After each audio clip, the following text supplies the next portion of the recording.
ब्राह्मण किसकी पूजा करे? तेनालीराम की कहानी। एक दिन महाराज कृष्णदेव राय ने कहा, सभी दरबारी तथा मंत्रीगणों को यह आभास तो हो ही गया होगा कि आज दरबार में कोई विशेष कार्य नहीं और ईश्वर की कृपा से किसी की कोई समस्या भी हमारे सम्मुख नहीं। अतः क्यों न किसी विषय पर चर्चा की जाए। क्या आप जैसे योग्य मंत्रियों व दरबारियों में से कोई सुझा सकता है ऐसा विषय जिस पर चर्चा कराई जा सके? तभी तेनालीराम बोला, महाराज, विषय का निर्णय आप ही करें तो अच्छा होगा।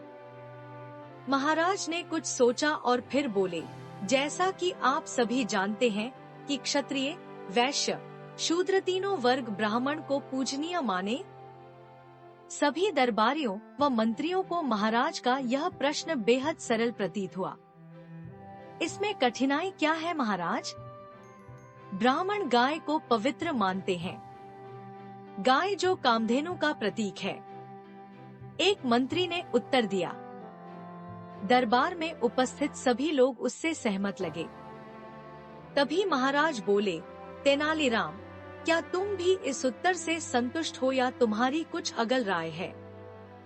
तेनालीराम हाथ जोड़ते हुए विनम्र भाव से बोला, महाराज, गाय को तो सभी पवित्र मानते हैं, चाहे मानव हो या देवता। और ऐसा मानने वाला मैं अकेला नहीं, हमारे विद्वान की राय भी कुछ ऐसी ही है। यदि ऐसा है तो ब्राह्मण गौचर्म, गाय की खाल से बने जूते चप्पल क्यों पहनते हैं? महाराज ने फिर पूछा। दरबार में चहुं ओर चुप्पी छा गई। दरअसल महाराज ने जो कुछ भी कहा था वह बिल्कुल सच था। इस प्रश्न का उत्तर किसी के पास न था।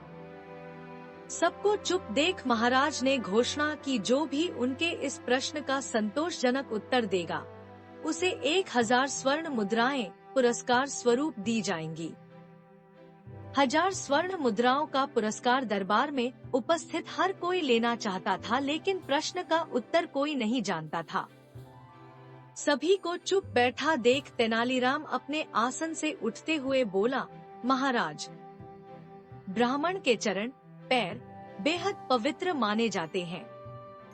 उतने ही पवित्र जितना कि किसी तीर्थ धाम की यात्रा। अतः गौचर्म से बने जूते चप्पल पहनने से गायों को मोक्ष मिल जाता है। गलत तो हर हाल में गलत है। महाराज बोले, गौचर्म से बने जूते चप्पल पहनना जायज नहीं कहा जा सकता, फिर चाहे पहनने वाला ब्राह्मण हो या किसी अन्य वर्ग का।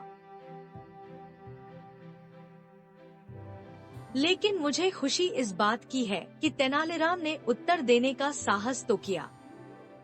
चतुराई भरा उसका उत्तर उसे 1000 स्वर्ण मुद्राएं दिलाने के लिए काफी है।